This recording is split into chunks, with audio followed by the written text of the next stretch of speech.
अहिंसा धर्म की जयकारा, सत्य धर्म की जयकारा, प्रेम धर्म की, करुणा धर्म की, वितराग की जयकारा।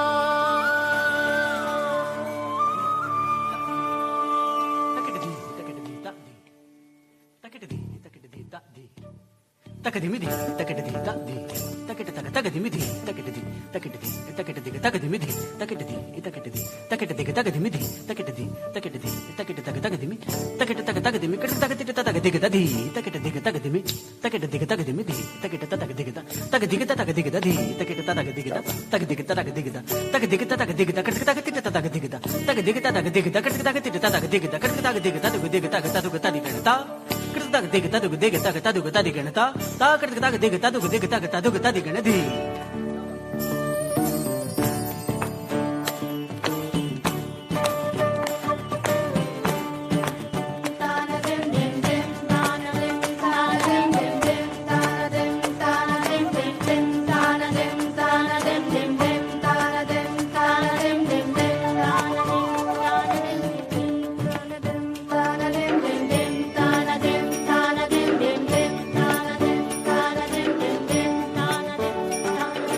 नमो नमो अरिहंताणम जयकारा बोलो नौकारा, नमो नमो नमो सिद्धाणम बोलो जयकारा बोलो नौकारा, बोलो नौकारा, बोलो नौकारा, बोलो नौकारा।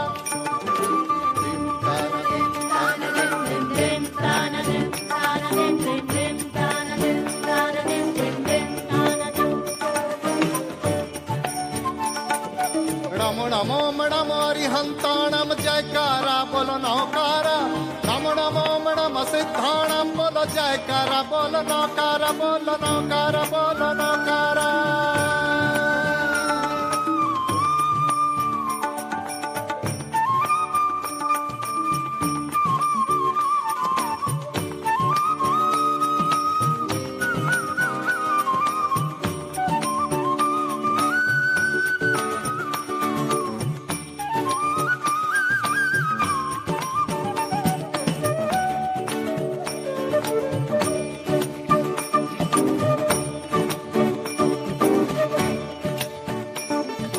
नमो नमो नमो आयरियाणम जयकारा बोलो नौकारा, नमो नमो नमो वत्सायनम जयकारा बोलो नौकारा, बोलो नौकारा, बोलो नौकारा।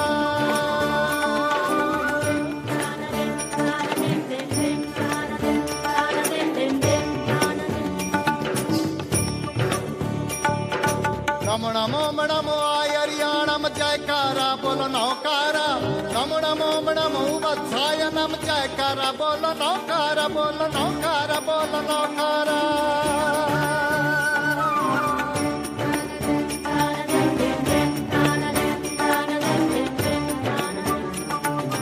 नमो नमो नमो लोय सप्त साहुणम जयकारा बोलो नौकारा, नमो नमो नमो लोय सप्त साहुणम जयकारा बोलो नौकारा, बोलो नौकारा, बोलो नौकारा।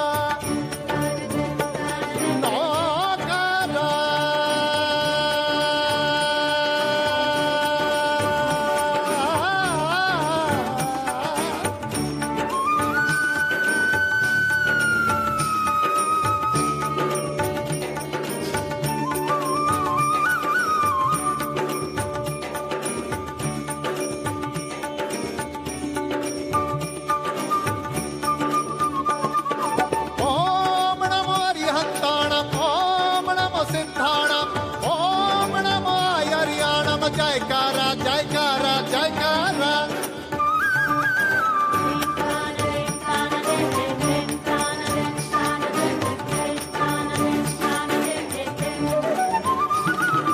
ओम नमो वत्साय नम नमो लोय सप्त साहुणम जयकारा जयकारा जयकारा। ऐसो पक्षणम करो सब पाप पणासनो मंगलाणं च सप्तेसिं परमं हवै मंगलम्।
પર્યુષણ પર્વનો આજે 7મો દિવસ છે.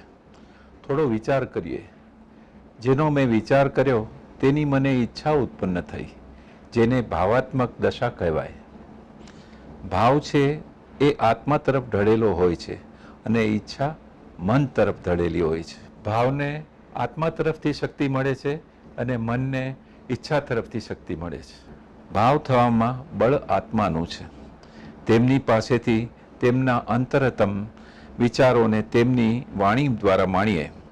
હું ભરતભાઈને તેમનો પરિચય કરવા માટે વિનંતી કરું છું. નમસ્તે. આજના આપણા વ્યાખ્યાતા છે શ્રી ભાગ્યેશભાઈ ઝા. એક અનોખું વ્યક્તિત્વ, એક સંગમ સ્થાન જ્યાં સંસ્કૃત, ગુજરાતી અને અંગ્રેજી મળે અને ભળે. હૃદયથી કવિ, તાલીમથી બ્યુરોક્રેટ પણ અનુભવે, સંવેદનશીલ અને દ્રષ્ટિવંત વહીવટ કરતા, અસરકારક વક્તા, હાસ્યની સહજ સ્ફૂર્ત થતી રમૂજવૃત્તિ અને સમજણથી ઘડાયેલી વાણી અને વર્તન, અદ્ભુત મિત્ર, એનાથી પણ અતકરા એક માણસ, સતત શ્રેષ્ઠતાની જ શોધ અને સાધના પણ ખરી. એમના ઘરમાં સંસ્કૃતનું વાતાવરણ અને શિક્ષણનું વાતાવરણ, સંસ્કૃત પર એમનું એટલું પ્રભુત્વ છે કે સતત 1 કલાક સુધી એઓ સંસ્કૃતમાં વ્યાખ્યાન આપી શકે. ગુજરાતમાં IAS ઓફિસર અને શ્રી નરેન્દ્ર મોદીના અંગત અને વિશ્વાસુ માણસ, પ્રખર અભ્યાસી, લેખક અને વિચારક, સંસ્કૃત ભાષાના પ્રખર પંડિત અને કવિ જેવું હૃદય અને એવી જ મૃદુ ભાષા. ગુજરાતી સાહિત્ય અકાદમીના એ પ્રમુખ રહી ચૂક્યા છે. આપણે ત્યાં પહેલાં ઘણીવાર આવી ગયા છે અને એટલે આપણને સૌને એમની વાણીનો અને એમના સ્નેહનો પરિચય છે. આજનો એમનો વિષય છે પૃથ્વી તત્વ અને કશાયો. હું તમને ભાગ્યેશભાઈ તમારા વિષય ઉપર પ્રકાશ પાડવા વિનંતી કરું છું. નમસ્તે. નમસ્કાર. વાગર્થૌ ઇવ સંપૃક્તૌ વાગર્થ પ્રતિપત્તયે જગતઃ પિતરૌ વંદે પાર્વતી પરમેશ્વરો.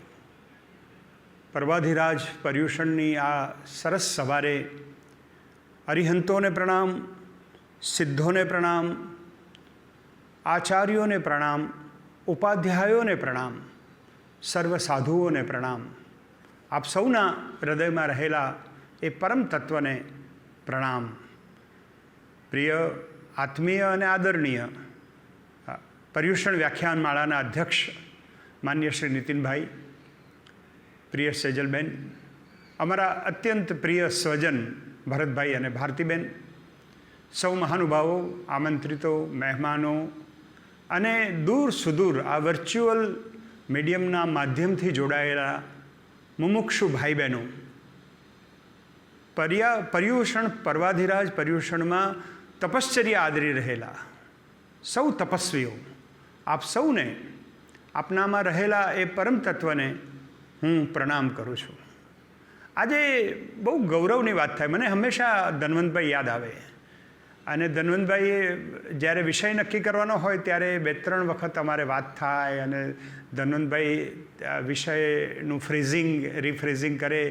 લગભગ એ જ પરંપરા નીતિનભાઈએ ચાલુ રાખી છે. નીતિનભાઈનો એક વિશેષ એવો છે કે આદિવાસીઓમાં કામ કરે છે, સેવાના રંગે રંગાયેલા છે. જીવ માત્રને કેવી રીતે એમની સેવા પહોંચે અને એમ કરીને ભગવાન મહાવીરનું એક પ્રકારનું ધ્યાન જીવનમાં એ ધરી રહ્યા છે. એમણે મને સરસ વાત કરી કે પંચમહાભૂતો વિશે વાત કરીએ તો કેવું. આમ જોવા જઈએ તો આપણે અત્યારે 2021માં મળ્યા છીએ અને 2021 એટલે જગતમાં આપણે 18માં મળ્યા હતા કે 17માં મળ્યા હતા એવું જગત નથી. આ કોરોનાથી ઊભું થયેલું જગત છે અથવા હજી કોરોનાગ્રસ્ત છે. ક્યાંક ને ક્યાંક તો કેસના નંબર વધ્યા જ કરે છે. તો આ હું જેને કોવિડોત્તર વિશ્વ કહું છું, post covid world, where are we, what are we looking at. અને જ્યારે નીતિનભાઈનો ફોન આવ્યો, પંચમહાભૂતની વાત કરી, ત્યારે સાંજે અફઘાનિસ્તાનમાં ગોળીઓનો વરસાદ જોયો. મનુષ્યોને જંતુઓની માફક મારી નાખવામાં આવે, એમને ટ્રીટ કરવામાં આવે. આપણને એમ થાય કે આપણે કયા સમયમાં જીવીએ છીએ. એક તરફ તમે જુઓ, પેરાડોક્સ જુઓ, વેર ડુ વી લીવ. એક તરફ રોબોટ લગભગ આપણા 50% 90% કામ જે રિપીટેટિવ છે એ લઈ લેવાની જવાબદારી લેવાની તૈયારીમાં છે, અને બીજી તરફ અડધી મનુષ્ય જાતિને મનુષ્ય ગણવા તૈયાર નથી. સ્ત્રીઓનું શું સ્થાન છે ખબર નથી. એવી એક વિટંબણાભરી, વિષાદભરી દુનિયામાં આપણે પ્રવેશીએ છીએ, અને આપણે પર્યુષણના પ્રાંગણમાં છીએ. પર્વાધિરાજ પર્યુષણની ચિંતામાં છીએ, ચિંતનમાં છીએ. આ મુંબઈ જૈન યુવક સંઘ કેટલા વર્ષોથી, મને લાગે છે કે સદી સુધી આપણે પહોંચી રહ્યા છીએ. 100 વર્ષથી આપણે મથામણ કરી રહ્યા છીએ કે માણસ જાત કેવી રીતે સુખી બને, કેવી રીતે પોતાની સાથે એક સંવાદિતા સાધે, અને પરમ તત્વ સાથે કેવી રીતે સંવાદ સાધે અને સમગ્ર અસ્તિત્વ આહલાદમય થાય. આ જગત કેવું સરસ છે. એટલે મને નીતિનભાઈની એ વાત ગમી ગઈ કે પંચમહાભૂતનો સૌથી વધારે સાક્ષાત્કાર આ કોવિડ કાળમાં આપણે જોયો. આપણા સ્વજનો આપણે એમ જ ચાલ્યા જતા જોયા, અને બધા વાતમાં કહે એમનો દેહ તો પંચમહાભૂતમાં ભળી ગયો. આ પંચમહાભૂત શું છે? અને પંચમહાભૂતમાં પણ પછી જ્યારે અમે વાત કરી ત્યારે નીતિનભાઈએ કહ્યું કે પૃથ્વી તત્વ અને કષાય બહુ અગત્યની વાત છે. પૃથ્વી તો પૃથ્વી બધા લોકોને માટે ગ્રહ છે, આપણા માટે તો માતા છે. તો આ પૃથ્વી તત્વ અને કષાય એટલે આખું આમ જોવા જાવ તો ઇવોલ્યુશન, આપણી આખી ઉત્ક્રાંતિ, આપણે જે 2 લાખ વર્ષથી મથામણ કરતાં આટલે સુધી આવી ગયા. અને આપણને એવું પણ એક અભિમાન હતું કે આપણે તો બહુ એડવાન્સ થઈ ગયા, અને જેરુસલેમના ઇતિહાસકાર યુવલ નોવા હરારીએ તો એવું કહ્યું કે મનુષ્યએ લગભગ પૃથ્વી ઉપર કબજો પ્રાપ્ત કરી લીધો છે, અને આપણે સર્વોચ્ચ છીએ, કારણ કે આપણી પાસે થિંકિંગ પાવર છે, આપણે ગાઈ શકીએ છીએ, આપણે હસી શકીએ છીએ, કમ્યુનિકેટ કરી શકીએ છીએ, કોઓપરેટ કરી શકીએ છીએ. We have a cognitive capability. તો એવું તો શું થયું છે જેથી હજી પણ યુદ્ધો ચાલે છે, હજી પણ ત્રાસવાદ છે, હજી પણ વ્યક્તિ તણાવમાં છે, તાણમાં છે, દિવસે દિવસે સ્ટ્રેસ વધતો જાય છે. સ્ટ્રેસ ઘટવો જોઈએ ખરેખર તો. આપણે વિજ્ઞાનનું સ્વાગત કરીએ, હું તો વિજ્ઞાનનો બિલકુલ વિરોધી નથી. વિજ્ઞાનનું સ્વાગત જ કરવું જોઈએ, પણ વિજ્ઞાને આપણને સગવડો આપી, સુખ આપ્યું, પણ આનંદ ના આપ્યો, મનની શાંતિ ના આપી. તો આ પૃથ્વીના ગ્રહનું શું કર્યું છે આપણે? રોબર્ટ ફ્રોસ્ટની પંક્તિ આજે સ્મરણમાં આવે છે. We know how to swim like a fish in the sea. We know how to fly like a bird in the sky. But we don't know how to walk as a human being on the earth. અને આજે પૃથ્વી તત્વ, આ પૃથ્વી તત્વની વાત કરીને આપણે કેવી રીતે ચાલવું, આ પર્વાધિરાજ પર્યુષણ અને જૈન જીવન દર્શન એ શું શીખવે છે? છેલ્લે શીખવે છે કેવી રીતે સમ્યક આહાર, સમ્યક જ્ઞાન, સમ્યક વ્યવહાર, આ કેવલી જ્ઞાનથી કેવી રીતે વ્યક્તિ પોતાના અને પોતાની આસપાસના વિશ્વની સાથે સંવાદિતાથી રહી શકે, સુખ પામી શકે, શાંતિ પામી શકે. ધર્મ છેલ્લે તો આ જ શીખવાડે છે. અને એટલા માટે આજે પૃથ્વી તત્વની આપણે વાત કરવાની છે.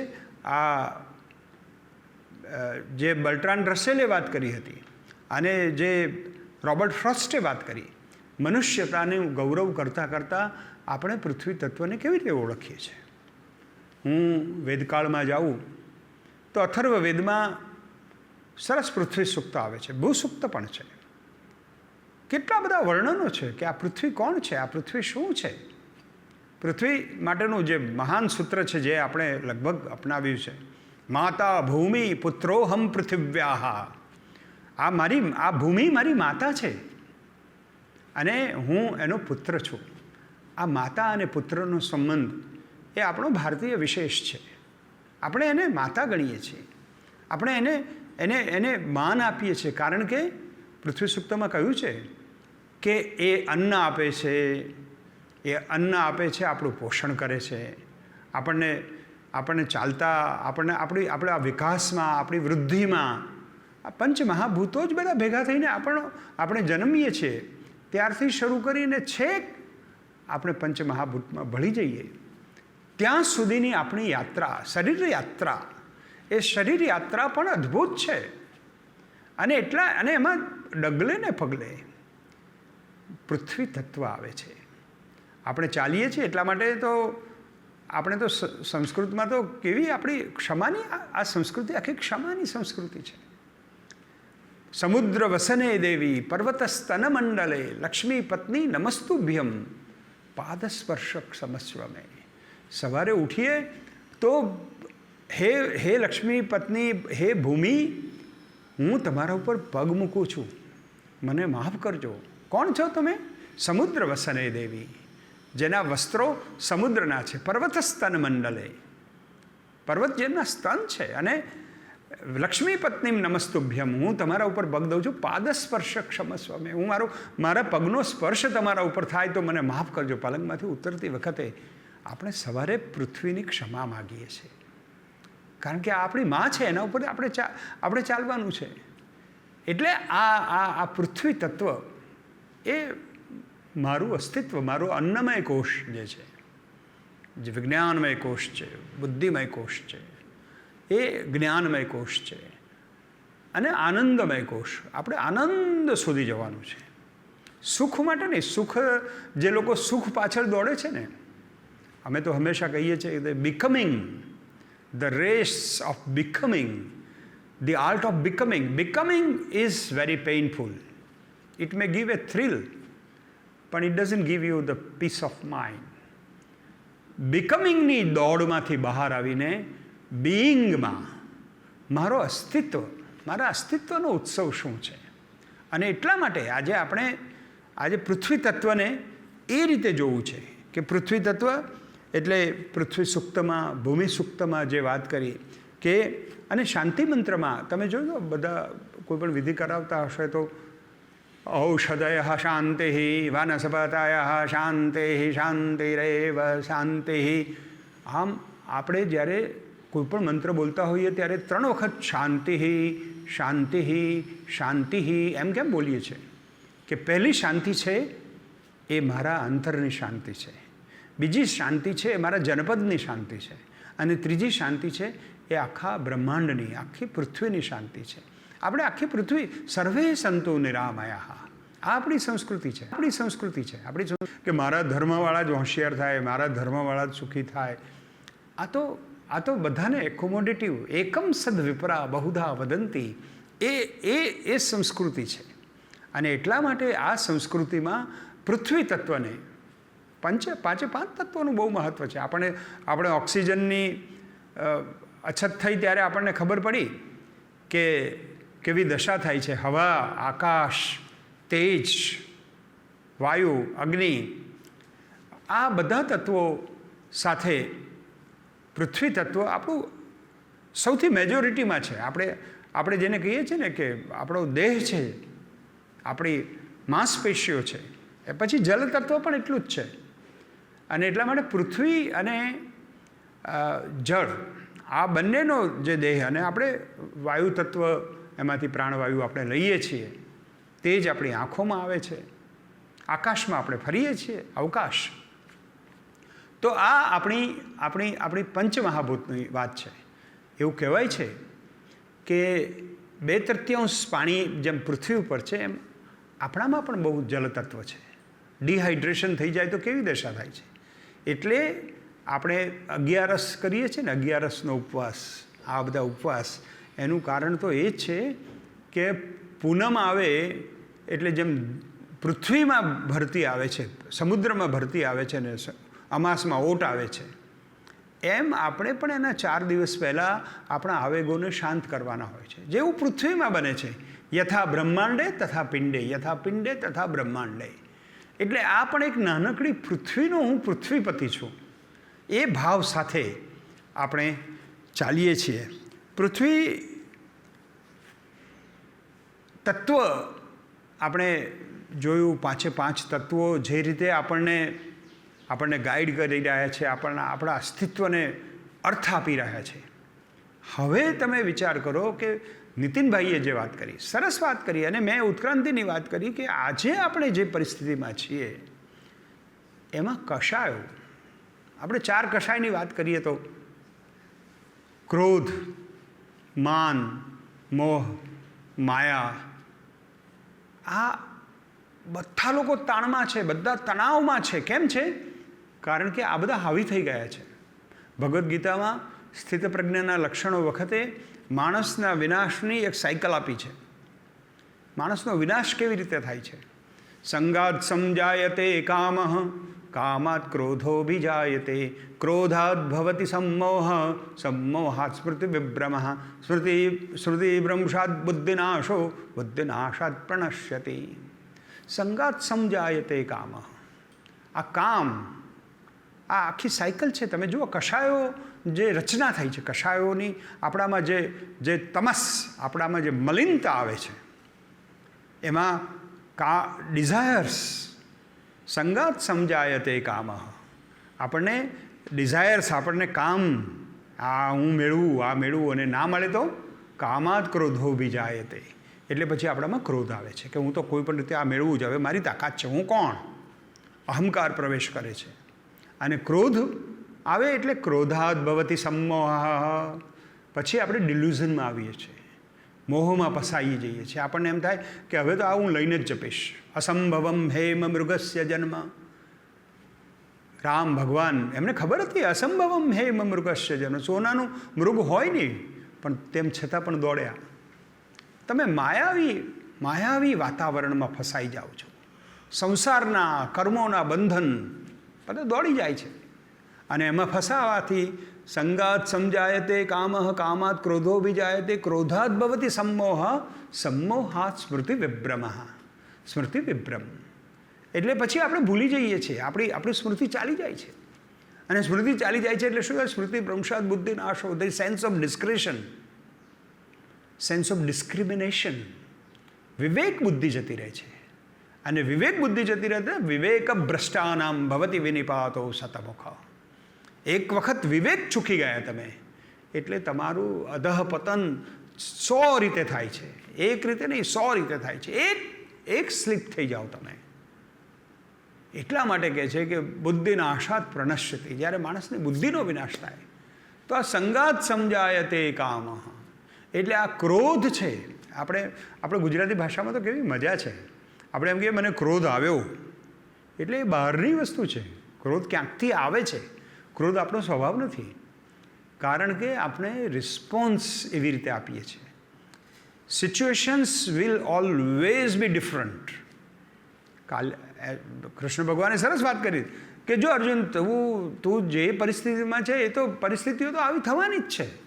આ દુનિયા આખી, અને આજે બધામાં શું છે, તમે ઓફિસમાં જાઓ, તમે બજારમાં જાઓ, તમે વેપારમાં જાઓ, ક્યાંય પણ જાઓ, તમે બહારનું ખોલીને બહાર નીકળો એટલે બધા લોકો તમારા ઈચ્છા પ્રમાણે ચાલવાના નથી. કારણ કે આ તમારા પિતાશ્રીનું રાજ નથી. આ તો સંસાર છે. અહીંયા તો કશાયો, અહીંયા તો તામસિક વૃત્તિવાળા લોકો, અહીંયા તો રાજસિક લોકો, ચારે બાજુ અનેક પ્રકારના લોકો છે. બધા સ્પર્ધામાં છે. તમને જીવવા ના પણ દે તો આ બધી પરિસ્થિતિઓ તો સારી ખરાબ રહેવાની જ છે. તમારા હાથમાં શું છે? તમારા હાથમાં છે એ તમારો power to respond. How do you respond?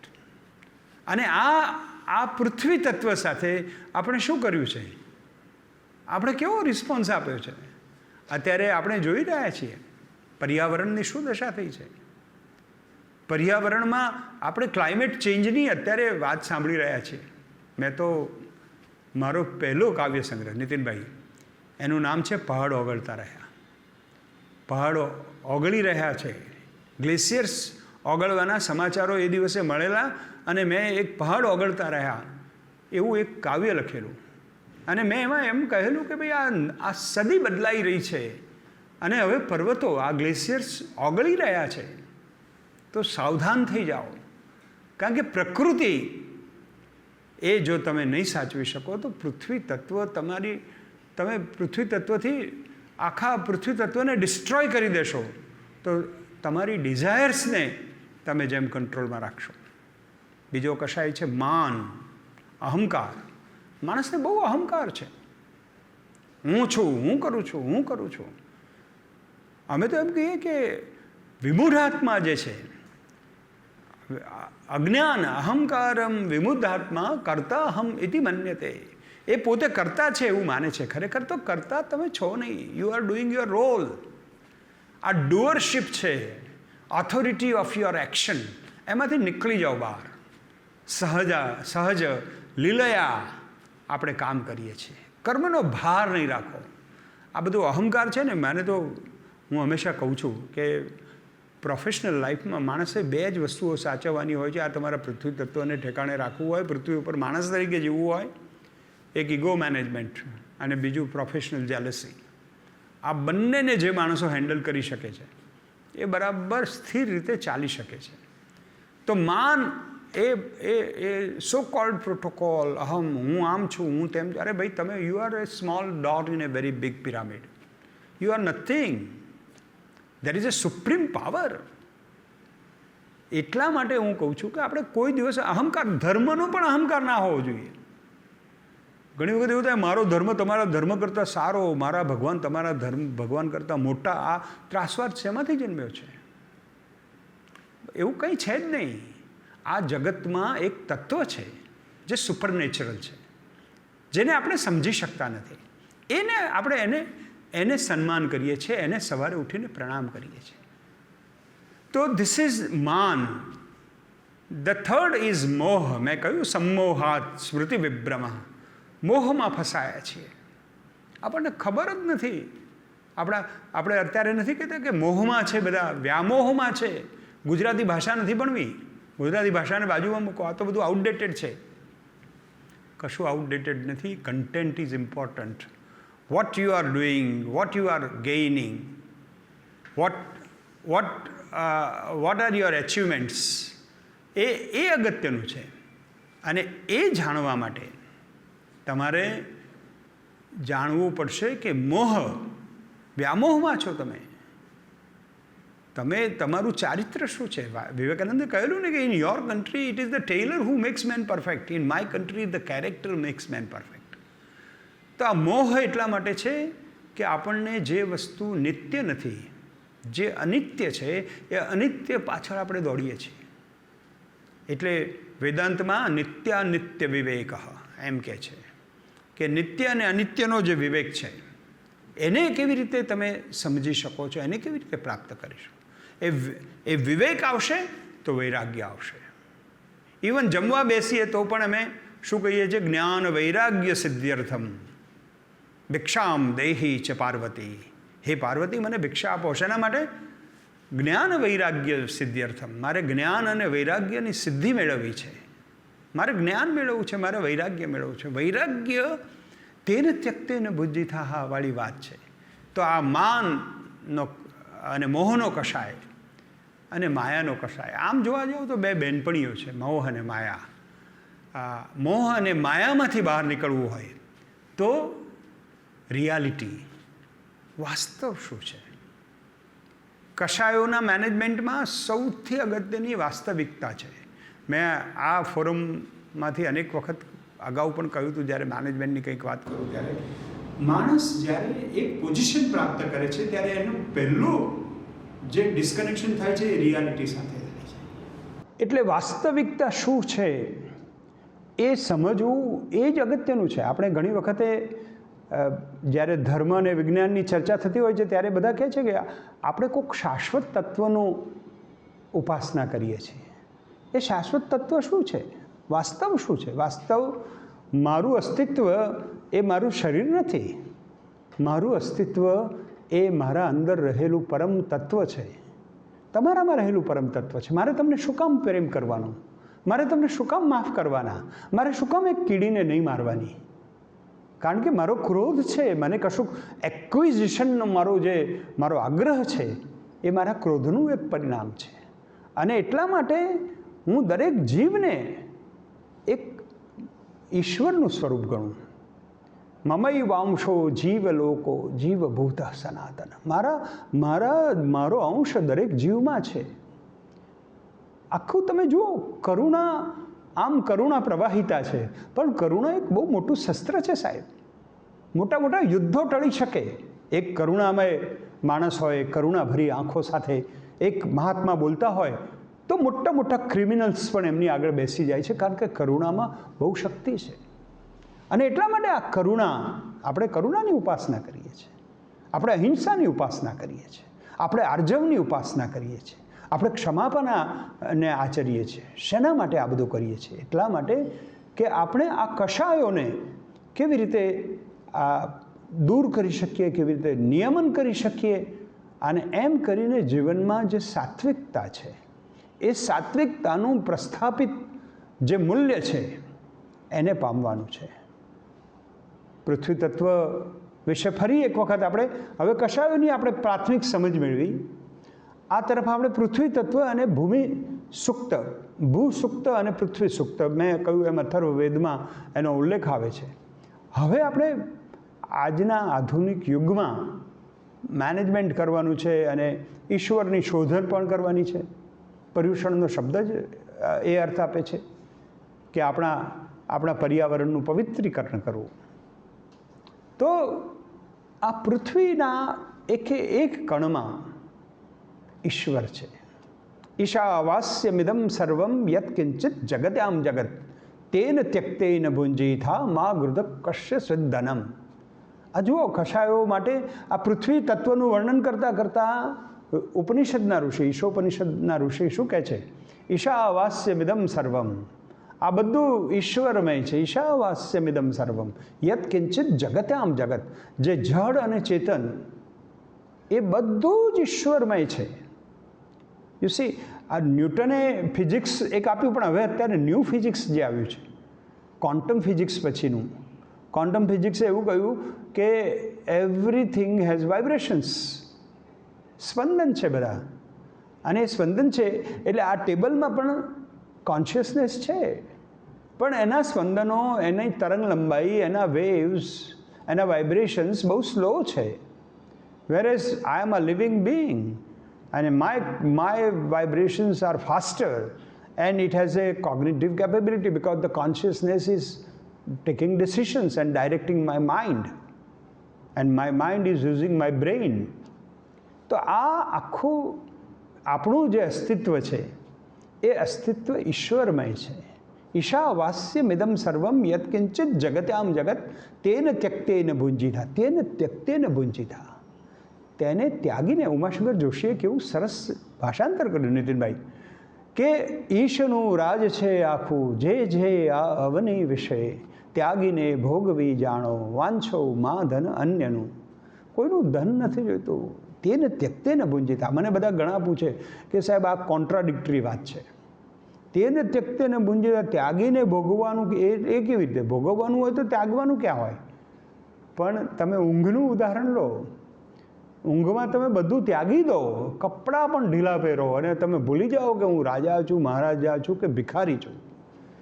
તમે જ્યાં સુધી તમારી જાતને ભૂલી ના શકો ત્યાં સુધી તમે ઊંઘની મજા નથી લઈ શકતા. ઊંઘ એકદમ ઊંડામાં ઊંડી ઊંઘ આવે ત્યારે માનવું કે તમે રાજા મહારાજા છો. સવારે ઉઠો ત્યારે તમને પ્રશ્ન થવો જોઈએ કે હું ક્યાં છું.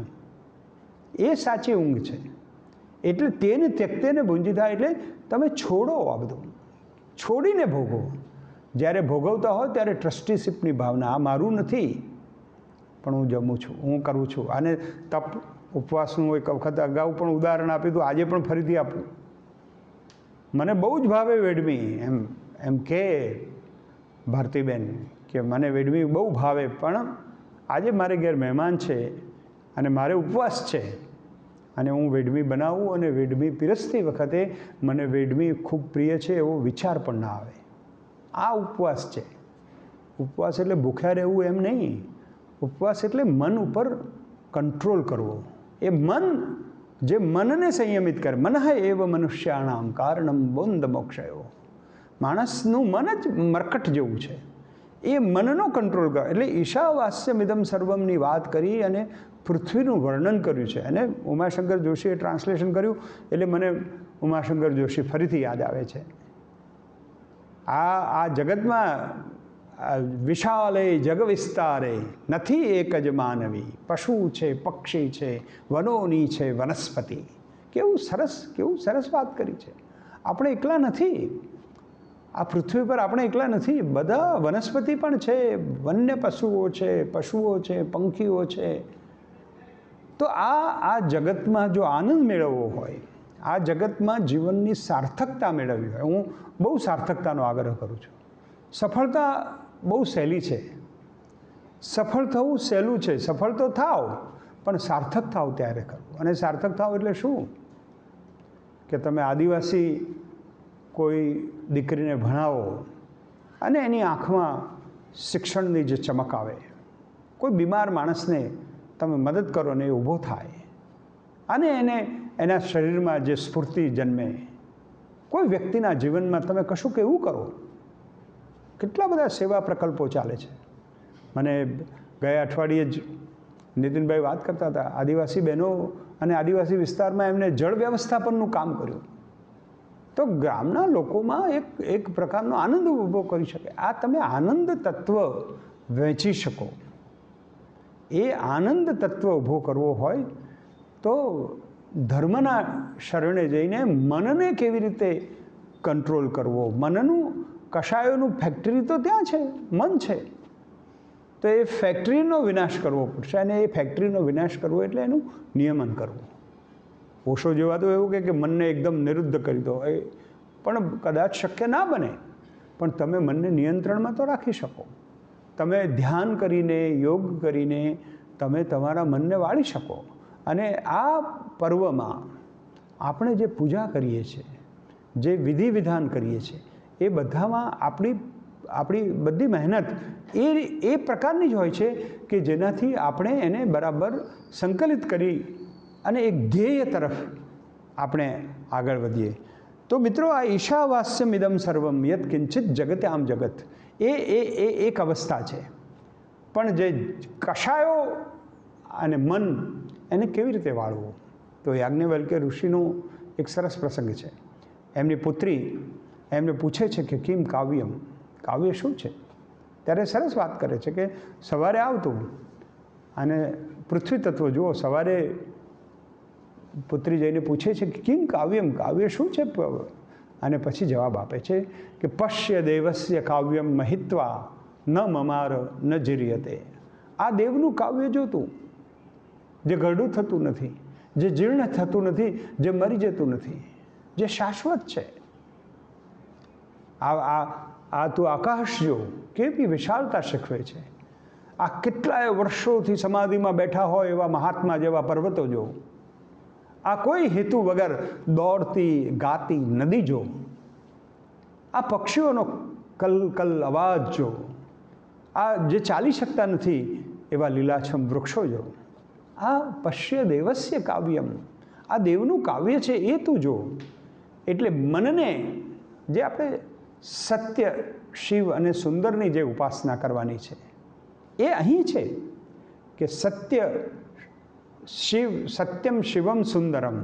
તો સત્ય છે એ વાસ્તવિકતા છે. એ પૃથ્વી તત્વને જે આપણી વાસ્તવિકતા છે, એ આપણી વાસ્તવિકતા એ છે કે હું ઈશ્વરની અભિવ્યક્તિ છું, હું ઈશ્વરનું સ્વરૂપ છું, મારામાં ઈશ્વરનો અંશ છે, એને મારે પામવાનું છે. શિવમ છે એ કલ્યાણ, મારે કલ્યાણ કરવું છે, મારે કોઈનું પણ કલ્યાણ કરવું છે. મને મારા સંપર્કમાં આવે એને મારે કશુંક એવી મદદ કરવી છે, એવી રીતે મારે એની સાથે જીવવું છે જેનાથી હું એને કંઈક એવું શિવતત્વનું અનુભવ કરી શકું. અને સુંદર એટલે મેં કહ્યું તેમ પશ્ય દેવસ્ય કાવ્યમ મહિત્વા ન મમાર ન જીર્યતે. આ દેવના કાવ્યને જોતા જોતા એ સૌંદર્ય પી પીને પછી તો ઉરઝરણ ગાશે આપ મેળે. ઉમાશંકર જોશી ફરીથી યાદ આવે. એક વખતે સૌંદર્યો પી લેવા છે આ કંઠ, અને પછી બધા ઉરઝરણ, મારા હૃદયમાં જે ઝરણા પ્રગટ થશે એ આપ મેળે ગાશે. તો આ આનંદની પરિસ્થિતિ, આનંદ ઘન આપણું મન એવું બની અને નાચી ઉઠે એ માટે આપણે ભક્તિ કરવાની છે. અને ભક્તિ એ સૌંદર્યની એક રસલાણ છે આ પૃથ્વી તત્વમાંથી, જે આપણને આપ તત્વ એટલે જલ તત્વ છે, એ પ્રવાહિતા આપણને જે આપે છે એ ભક્તિનું સ્વરૂપ છે. સૌંદર્યની વાત આવે છે ત્યારે હું તો કાલિદાસનો વિદ્યાર્થી છું. કાલિદાસે તો પોતાના કાવ્યોમાં પણ પ્રકૃતિની, પૃથ્વી તત્વની કેટલી બધી વાત કરી છે.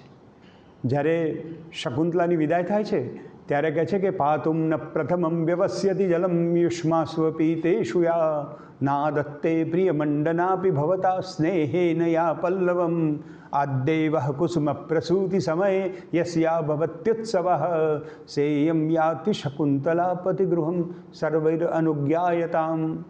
તો આ શકુંતલા જે પતિગૃહે જઈ રહી છે, કેવી શકુંતલા છે તમે જુઓ. પ્રકૃતિ સાથે, આપણે પૃથ્વી તત્વ સાથે આપણી સંસ્કૃતિ કેવી વણાયેલી છે કે પાતુમ ન પ્રથમમ વ્યવસ્યતિ જલમ, તમને પાણી પાયા સિવાય પોતે પાણી નહોતી પીતી.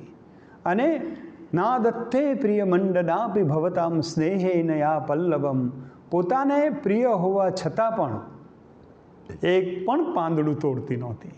અને આદ્દેવઃ કુસુમ પ્રસૂતિ સમયે, એને એક પુષ્પ આવે અને નાચી ઉઠે, એને ઉત્સવ થઈ જાય, એવી શકુંતલા આજે પતિગૃહે જઈ રહી છે.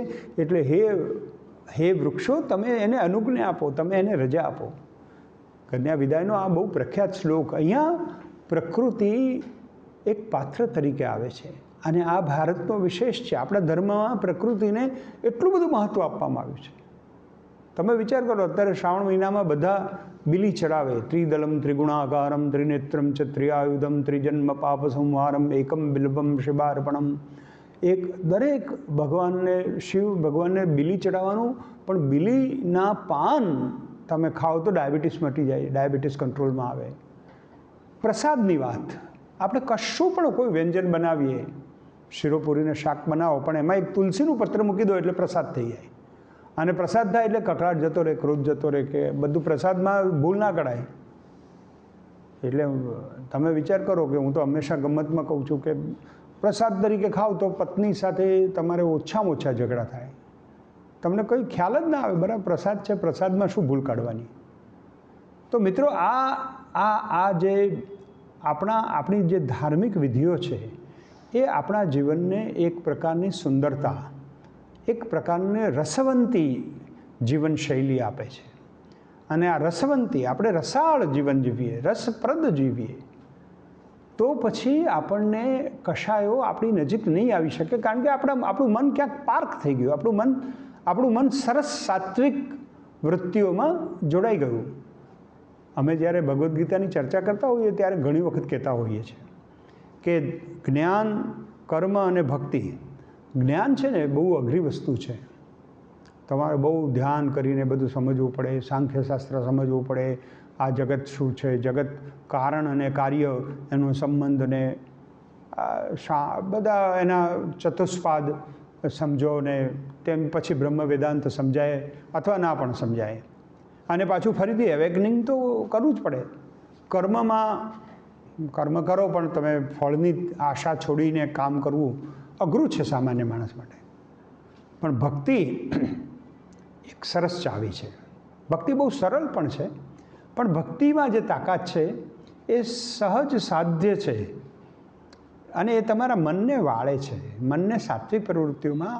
એટલે આ પૃથ્વી તત્વમાં જે બધા સારા રસભર્યા રસ્તાઓ છે, એમાંનું ભક્તિનો એક રસભર્યો રસ્તો એ ભજન ગાવું, ઉપવાસ કરવો, સત્સંગ કરવો, બધા સાથે બેસીને ચિત્તવૃત્તિની વાત કરવી, ચૈત્ય પરિપાટીની વાત કરવી, સાધર્મિક કર્મની વાત કરવી. આ આપણા માટે એટલું બધું અગત્યનું છે કે આપણા મનને આપણે જો નિયમન કરી શકીએ એની, તો આપણે સરસ રીતે વાત કરી શકીએ. હવે જે વાત છે, જે કશાયો આપણે પૃથ્વી તત્વ જોયું, પૃથ્વી તત્વના જે આયામો છે, પૃથ્વી તત્વનું જે સૌંદર્ય છે, પૃથ્વી તત્વ એ આપણને પોષણ આપે છે, પણ આપણે પોષણ લેવાના બદલે આપણે શોષણ કર્યું અને એના લીધે પ્રશ્ન થવા માંડે છે. હું હંમેશા પોષણ માટે જેમ માની પાસેથી આપણે પોષણ મેળવીએ છીએ. એક ફર્સ્ટ સાઇટ લવ એવો શબ્દ આવે છે, ફર્સ્ટ સાઇટ લવ. તો ફર્સ્ટ સાઇટ લવ એટલે શું? આપણે એવું માનીએ છીએ કે છોકરાને છોકરીને જે પ્રેમ થાય ને પહેલી વખત નજરે પડે ને ગમી જાય, એ ફર્સ્ટ સાઇટ લવ નથી સાહેબ. ફર્સ્ટ સાઇટ લવ એટલે જ્યારે તમારી આંખ ખુલે અને તમને જે દેખાય છે દેવીનું સ્વરૂપ, મારી માતા. એ માતા સ્ત્રી નથી, એક દૈવી અવતાર છે જે તમને આ પૃથ્વી ઉપર અવતરણ કરાવે છે. અને એ ફર્સ્ટ સાઇટ લવ છે. એ ફર્સ્ટ સાઇટ લવ ડેવલપ થતાં પૃથ્વી સાથે પણ આપણે એવી રીતે એને પણ માં ગણીએ. અને આપણી આ ધાર્મિક વિધિઓ, આપણું ચિંતન, આ બધું સાથે ભળતું ચાલે તો તમે વિચાર કરો કે આ કશાયોને આપણે દૂર રાખી શકીશું, કશાયોને મેનેજ કરી શકીશું. ક્રોધ નહીં આવે. જો રોજ ઉઠીને તમે શાંતિનું ચિંતન કરશો, હું ઈશ્વરનો અંશ છું, આ જગતમાં મારો જન્મ કોઈને પણ મદદ કરવા માટેનો છે, કોઈને મારી નાખવા માટે નથી. આ હિંસાનો વિચાર એ માણસ એવા સંમોહનમાં છે, એ પોતાના એવા ભ્રમમાં છે કે હું કોઈને જીવન આપી શકું છું અને કોઈનું જીવન લઈ શકું છું. તમે કશું નથી કરી શકતા, તમે કોઈ જીવન કોઈનું લઈ શકતા જ નથી. એટલે અર્જુનને કહ્યું નામ હન્યતે ન હન્યમાને નાયમ હંતી ન હન્યતે. આને તમે હણી શકતા નથી. જે મરી જાય છે તો દેહ મરી જાય છે, કર્મના બંધન તો ચાલુ રહે છે. અને એટલા માટે સાહેબ તમે જેમ આ કશાયો ઉપર તમારું નિયમન વધતું જાય અને એટલા માટે તમને પૃથ્વી પોષણ આપ્યા કરે, તમારા શરીરને પોષણ આપે, તમારા મનને પોષણ આપે, તમારા મનને આહલાદક વાતાવરણ આપે, જેથી તમે ખુશ રહો. અને એ ખુશ રહેતા તમે તમારા ઉર્ધ્વગામિતાને હાંસલ કરો. તમે સતત બ્રહ્મચિંતન કરી શકો. અને મારે તો એ ત્યાં જવું છે, એને મેળવવો છે, એને પામવો છે, એના ભણકારમાં જીવવું છે. ઈશ્વર તમારી સામે કેવી રીતે આવશે? વિવેકાનંદને જ્યારે પૂછ્યું કે તમને મહાકાલી માતા દેખાય છે, ત્યારે ગુરુજીએ કહ્યું કે હું તને જોઉં છું એ રીતે એમને જોઉં છું. તો એ રીતે આપણે જોઈ શકીએ. જો વિવેકાનંદની અવસ્થામાં આપણી વાત કરી શકીએ તો, પણ આપણે જો ના કરી શકીએ તો આપણે એનો ભણકાર તો પામી જ શકીએ. અને એની ભણક પામવી, એના ઈશારા પામવા, એ તો બહુ જ સહેલું છે. તમે એક કામ કરો, સરસ કામ કરો, સેવાનું કામ કરો, અહિંસાનું કામ કરો, જીવદયાનું કામ કરો, તમને એક પ્રકારનો સંતોષ થશે. You will feel the quality of sleep, quality of life is changed. અને એટલા માટે મનને એવી રીતે કેળવવાનું છે. અને મારો બીજો કાવ્ય સંગ્રહ છે ને, એનું એક ટાઇટલ, એક શીર્ષક ગીત છે કે આર પાર આસપાસ અઢળક ઊભો છું, આર પાર આસપાસ અઢળક ઊભો છું, તમે પાછા વળીને મને કળજો, તમે મીરાની જેમ મને મળજો. આ મીરાની જેમ મળવાનું છે. અને એટલા માટે આ કશાયો અને આ પૃથ્વી, એના માટેના બે ઉપાયો છે. એક છે ભૂત શુદ્ધિ અને બીજું છે ભૂતલ શુદ્ધિ. પૃથ્વીના બે મેનિફેસ્ટેશન છે. એક હું છું અને એક આ પૃથ્વી છે. મારામાં પૃથ્વી તત્વ છે અને પૃથ્વીમાં પૃથ્વી સમાયેલી છે, પૃથ્વીમાં પૃથ્વી અભિવ્યક્ત થયેલી છે. પૃથ્વી તત્વ છે, જલ તત્વ છે. તો પૃથ્વી તત્વની પહેલાં વાત કરી દઈએ તો ક્લાઇમેટ ચેન્જને આપણે કેવી રીતે ટાળી શકીશું? અમે હમણાં પ્રકૃતિ વંદન કર્યું. 52 લાખ પરિવારો જોડાયા. 2 કરોડ લોકોએ પોતાના ઘર આગળ રહેલો નાનો છોડ એની પૂજા કરી. આપણે નવી પેઢીને અને આપણી પેઢીને પણ એક વૃક્ષ કપાતું હોય તો આપણો જીવ દોડાવવો જોઈએ કે આપણને કેમ કરીને આમાંથી આપણે બચાવી શકીએ, આ વૃક્ષને બચાવી શકીએ. આ જો વૃક્ષને બચાવીશું તો આપણે આપણી વાતને એચીવ કરી શકીશું. આપણે આપણા કસાયોને આપણને પૃથ્વી તત્વ સાથે આપણે જોડાઈ શકીશું. તો જીવ દયા, આ બધા જે કશાયોને આપણે હેન્ડલ કરતાં જો વાત કરીશું તો પૃથ્વી તત્વમાં આપણે કેવી રીતે પેશ આવવું છે? તો ભૂતલ શુદ્ધિ એટલે પર્યાવરણની રક્ષા. ઇકોલોજીકલ બેલેન્સ, ઇકોલોજીને કેવી રીતે બચાવવી છે, એ ભૂતલ શુદ્ધિ છે. ભૂતલ શુદ્ધિ, આપણી નદીઓને શુદ્ધ કરીએ, આપણા પર્વતોની પૂજા કરીએ. પર્વતો સાવ બોડા થઈ ગયા છે, વૃક્ષો વાવીએ અને ચારે બાજુ પર્યાવરણ સરસ થશે, ભૂતલ શુદ્ધિ થશે તો પૃથ્વી સસ્ય શ્યામલા, પૃથ્વી આપણને નવી પ્રેરણા આપશે. તો મિત્રો, ભૂતલ શુદ્ધિ એ બહારનું વાતાવરણ છે, બહારના વાતાવરણને પવિત્ર કરવાનું છે, અને ભૂત શુદ્ધિ એ આપણી છે, આપણી પોતાની શુદ્ધિ, આપણામાં રહેલા પૃથ્વી તત્વને કેવી રીતે શુદ્ધ કરી શકીએ. તો હવે જે અગત્યની બાબત છે, કશાયોને પણ આપણો ખોરાક, આપણો અન્ન એ ખૂબ પ્રભાવિત કરે છે.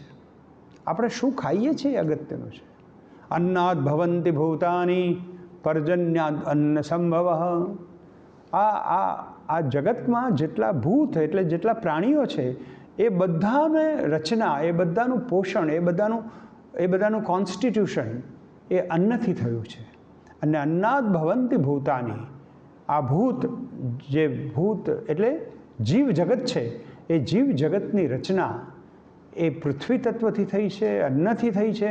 અને અન્ન શેનાથી થાય છે? અન્નાદ ભવંતિ ભૂતાની, અન્નાદ ભવંતિ ભૂતાની પર્જન્યાદ અન્ન સંભવ. અન્ન પર્જન્ય એટલે વરસાદથી થાય છે, અને વરસાદ શેનાથી થાય છે? યજ્ઞાદ ભવતિ પર્જન્યો, યજ્ઞ કર્મ સમુદ્ભવ. અને કર્મ એ યજ્ઞની માફક કરીએ તો આખું સાયકલ ચાલે છે. એટલે ભૂત શુદ્ધિ માટે યજ્ઞની ભાવના રાખવી. યજ્ઞની ભાવના એટલે ત્યાગની ભાવના, જે આપણે આગળ પણ વાત કરી છે. તો આ ત્યાગની ભાવના કરવા માટે આપણું બિહેવિયર જે છે, એ બિહેવિયર માટે બર્ટ્રાન્ડ રસેલની મેં એક ઉલ્લેખ કર્યો હતો. બર્ટ્રાન્ડ રસેલે 3 સિદ્ધાંતો આપ્યા છે કે એક માણસ પોતે પોતાની જાત સાથે કેવી રીતે વર્તન કરે છે, માણસ પોતાના સમાજ સાથે કેવી રીતે વર્તન કરે છે, અને માણસ બ્રહ્માંડમાં કેવી રીતે વર્તન કરે છે. આ 3 વર્તનોને, વર્તન વિજ્ઞાનને જો સમજી જઈએ અને આપણું વર્તન વિજ્ઞાન સાત્વિકતાથી ભરેલું થાય તો કદાચ આજના જે તણાવ અને ત્રાસવાદ, વિષાદ અને વિવાદ, વિટંબણા અને દુઃખ, વિસંવાદિતા, આ બધામાંથી આપણે બહાર આવી શકીએ. તો આજે પવિત્ર દિવસે આપણે મળ્યા છીએ ત્યારે આપણે એક સંકલ્પ કરવાનો છે કે ભૂત શુદ્ધિ માટે શું કરીશું. ભૂત શુદ્ધિ માટે 2 પ્રકારના જે તપ છે, અંતઃતપ, અંતઃકરણનું, અંતઃકરણ સમશુદ્ધિ, અંતઃતપ, આંતરતપ અને બાહ્ય તપ.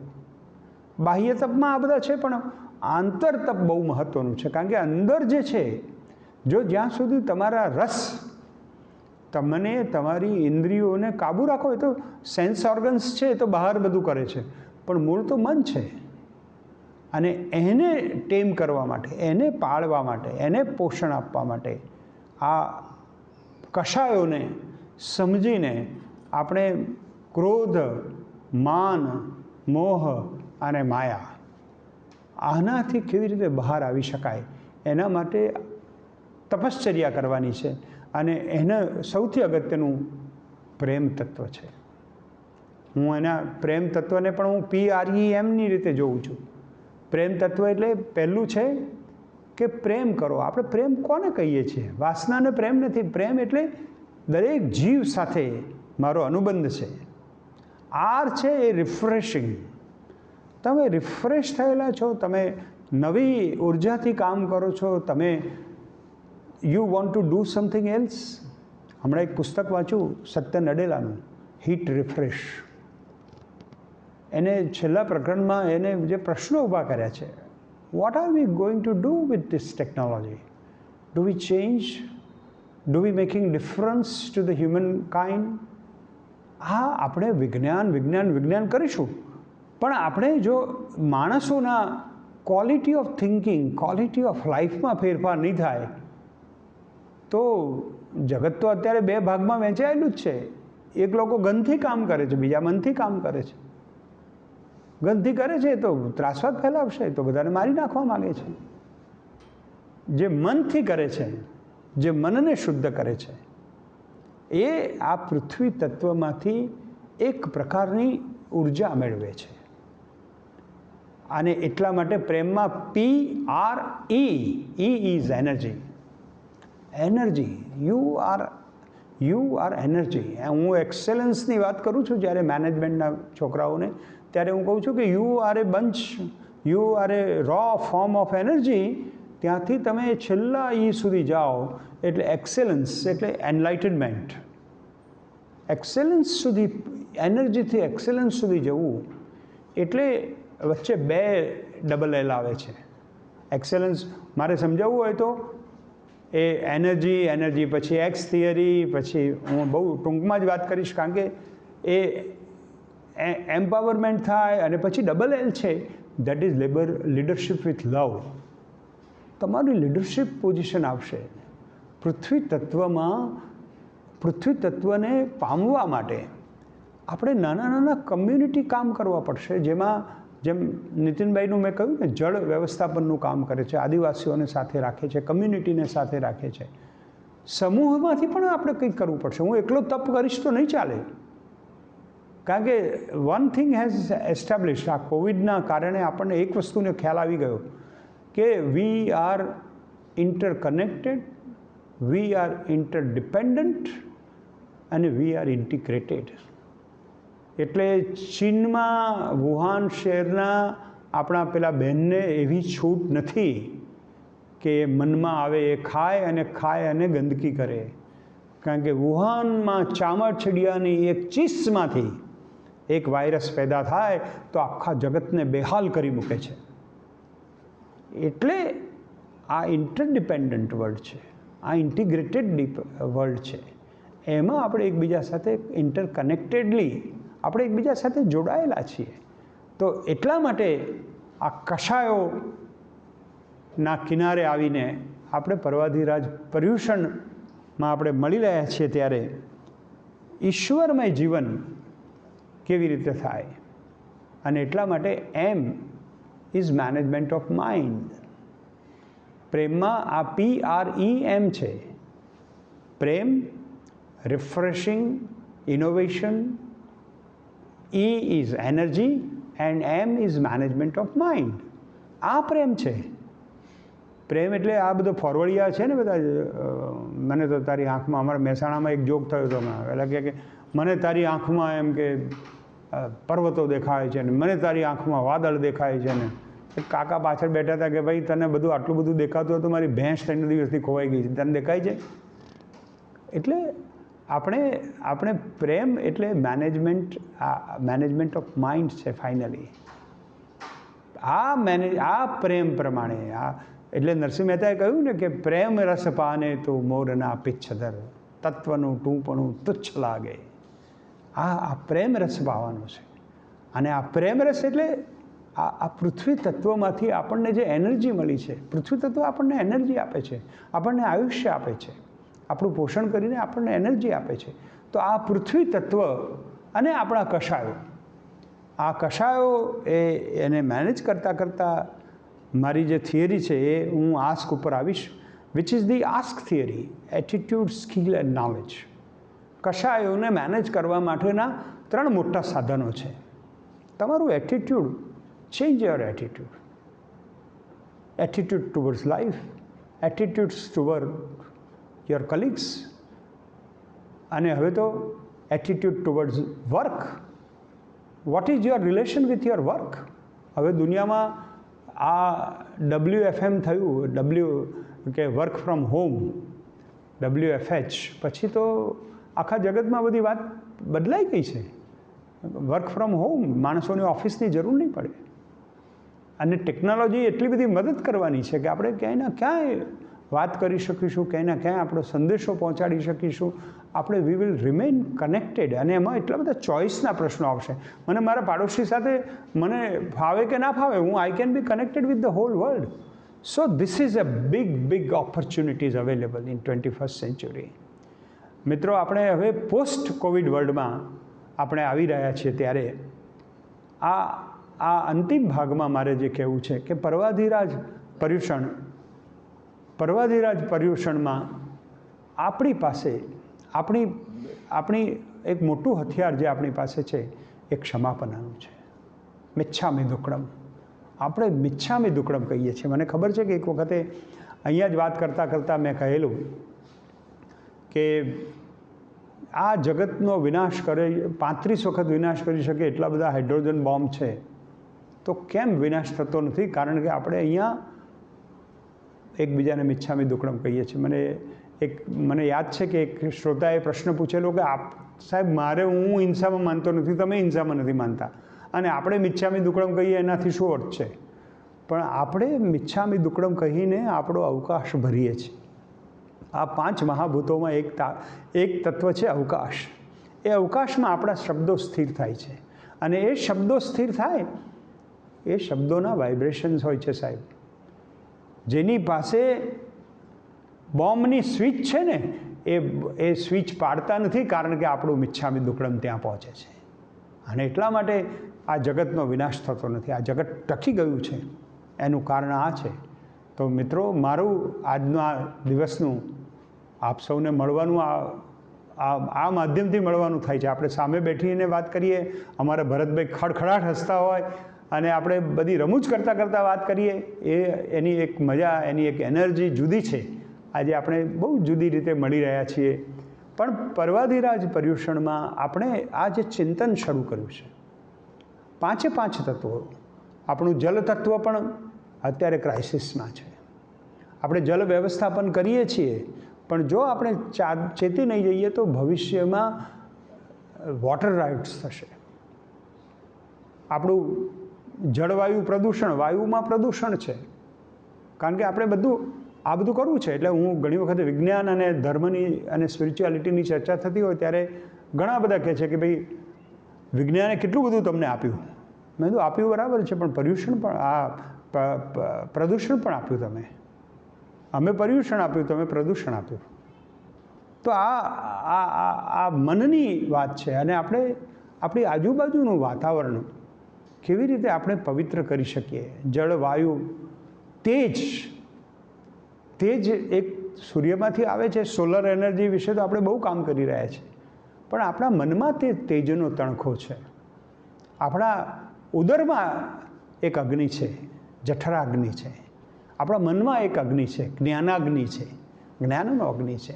આ બધા અગ્નિઓનું આપણે સાધના કરીએ છીએ તો તેજ, એટલે જેને જ્ઞાનના અગ્નિનું ઉપાસના કરી હોય એ લોકો તેજસ્વી હોય છે. તો આ અગ્નિ તત્વ છે. આ 5 મહાભૂતોનું ઉપાસના કરતાં જો આપણે ક્ષમાપનાના માર્ગે, કરુણાના માર્ગે, સત્યના માર્ગે, સત્યમ જ્ઞાનમ અનંતમ અનિત્યમ, જે અનંત છે, ઇન્ફિનાઇટ છે, એની સાથે કનેક્ટ થઈશું, શાશ્વત સાથે કનેક્ટ થઈશું. શાશ્વત એટલે મેં કહ્યું ને જેમ પ્રેમ, મારા બાપાએ પણ પ્રેમ કરેલો. એ ગયા એટલે પ્રેમનો વિનાશ નથી થયો. એમને પ્રેમ મને આપ્યો, એ ભક્તિ એમને મને આપી. આપણે ભક્તિને હેન્ડઓવર કરી શકીશું. આપણા સંસ્કારો જે છે, આપણું પાથેય છે. આપણે આપણા બાળકોને ભક્તિ શીખવાડીએ, આપણા બાળકોને જિજ્ઞાસા જગવીએ, અને એ જ્ઞાન પ્રાપ્ત કરે જે ઇન્ટેન્જિબલ છે. 1 કિલો તડકો લઈને તમે બહારથી ના આવી શકો હૂંફ માટે. એ તો તડકામાં જ જવું પડે. પાણી પીવું જ પડે તરસ छिपाવવા માટે. તરસ छिपाવવાના રસ્તા, એવો નિબંધ વાંચવાથી તરસ ન छिपे. તરસ छिपाવવા માટે પાણી પીવું પડે. our religion, our activity, our rituals are experiential. આપણે એક્સપિરિયન્સ કરવાનો છે, ભગવાનનો અનુભવ કરવાનો છે. અને એનલાઇટનમેન્ટ એટલે આત્મ સાક્ષાત્કાર. મારા આત્મા સાથે હું વાત કરી શકું છું. મને એવો અનુભવ થાય છે, અવ્યક્તાદીની ભૂતાની વ્યક્ત મધ્યાની ભારત. હે ભારત, તું વ્યક્ત થઈ રહ્યો છે, તું આત્મતત્વની અભિવ્યક્તિ છે. અને આ વ્યક્ત થતાં મારા વ્યક્તિત્વને, વ્યક્ત થતાં મારા સમયને, વ્યક્ત થતાં મારા ઉદ્ગારોને, વ્યક્ત થતાં મારા વર્તનને હું એવી રીતે મેનેજ કરું, એવી રીતે રિફાઇન કરું, સુસંસ્કૃત કરું, જેનાથી પૃથ્વી તત્વમાં જે વિસંવાદિતા ઊભી થઈ છે, પૃથ્વીમાં આ ક્લાઇમેટ ચેન્જના લીધે જે વિભીષિકાઓ જે રીતે એક પછી એક ચક્રવાત આવે છે, ટોર્નેડો આવે છે, જે તોફાનો આવે છે નૈસર્ગિક, ક્લાઉડ બર્સ્ટિંગ થાય છે, વાદળો ફાટે છે, આ બધું અટકાવવું હશે તો પૃથ્વી તત્વને આપણે નવેસરથી ઓળખવી પડશે. પૃથ્વી આપણી મા છે અને માને શરણે જઈને ક્ષમાની સાથે પોષણ મેળવવા માટે જ જવું જોઈએ, શોષણ મેળવવા ન જવું જોઈએ. અને સૂક્ષ્મ હિંસાથી પણ દૂર રહીએ. પુષ્પ પાસેથી એક ગીત સાંભળીએ, આપણા ઘરની સામે બેઠેલા કોઈ જાંબુડાના ઝાડને ઓળખીએ, એક લીમડાને આલિંગન આપીએ, એક નાનકડી કીડીના દરને આપણે કશુંક સવારે કીડીના દર પૂરીએ, એક ઘવાયેલા કૂતરાને આપણે કશુંક ખવડાવીએ, એક ભૂખી ગાયની આંખમાં કશુંક વાંચીએ, તો આપણને ખબર પડશે કે આ પૃથ્વીમાં આપણે એકલા નથી અને આપણે કશુંક એવું આપી શકીએ છીએ, આપણે કશુંક એવું કરી શકીએ છીએ જેનાથી આપણને સંતોષ થાય કે મેં મારું જીવન કશુંક અર્થપૂર્ણ કર્યું. આ જગતમાં ક્રોધવાળા, માન અને અભિમાનીઓ, મોહમાં ફસાયેલા લોકો, માયામાં ફસાયેલા લોકો, જેમને વાસ્તવિકતાનો ખ્યાલ નથી કે પોતે સચ્ચિદાનંદ છે, જેમને ચિત્ત અને આનંદ એનો અનુભવ નથી, એ લોકો જુદી રીતે ફસાયેલા છે. જે લોકોને વાસના એ જ પ્રેમ લાગે છે, એવી અધૂરી વ્યાખ્યાઓથી જે લોકો પ્રેમમાં પાગલ થયા છે, એમને પણ ખબર નથી કે પ્રેમ એ છેલ્લે તો મીરાનો પ્રેમ છે. મીરાની જેમ તમે મળજો. કહ્યું હતું ને કે તમરાના કાનમાંથી ટપકે છે રાત અને મૌનનો ચણાયો મોટો વહેલ, ધૂપ સળી જેમ કોણ ઓગળે છે ઓરડે ને પૂછવાની કોણ કરે પહેલ, એક ધારો એક તારો છેડે જે રાગ એમાં એકપણું ભાળો તો બળજો, તમે મીરાની જેમ મને મળજો. આમ મીરાની જેમ મળવાનું છે. એ મીરાની જેમ જે મળે છે એને પૃથ્વી તત્વ એના એક તારાની સાથે એક ધારો એક રાગ ભેળવે છે. એ જે પૃથ્વી તત્વ છે એ પૃથ્વી તત્વનું સંગીત એ પામી શકે છે. અને અમે છેલ્લે ગાંધીનગરની જ વાત કરીશું. હું ગાંધીનગરથી બોલું છું. કાલિદાસ આજે હોત તો શું લખ્યું હોત? કાલિદાસે મેઘદૂતને શું કહ્યું હોત? મેઘને સંદેશો આપતા આપતા એમ કહ્યું હોય, ત્વમ જાનીહિ વસતિ નગરમ ગાંધી નામના પ્રસિદ્ધમ યત્ર દ્રુમઃ સમીર કવય નૃત્યમાના સ્વધન્યઃ માર્ગસ્કંદૈ કિશલય જુટમ કથ્યતે કા કવિતા પ્રાયઃ પ્રોક્તમ નગરમ ઉપવનૈઃ પ્રકૃતિ પ્રાણદાત્રી. આ પ્રકૃતિ પ્રાણદાત્રી છે. ગાંધીનગરમાં પણ હે મેઘ, તું જો ઉત્તર ગુજરાતમાં જતો હોય તો આકાશમાંથી નીચે ઉતરજે. ત્યાં મહાત્મા મંદિર છે, ત્યાં તમ જાનીહિ વસતિ નગરમ, ત્યાં ગાંધીના નામનું એક બહુ મોટું નગર વસે છે. અને કેવું છે, ત્યાં વૃક્ષો બધા ડોલતા હોય છે. સમીર કવય, સમીરના સ્પર્શથી બધા નાચી ઉઠે છે એવા વૃક્ષો છે.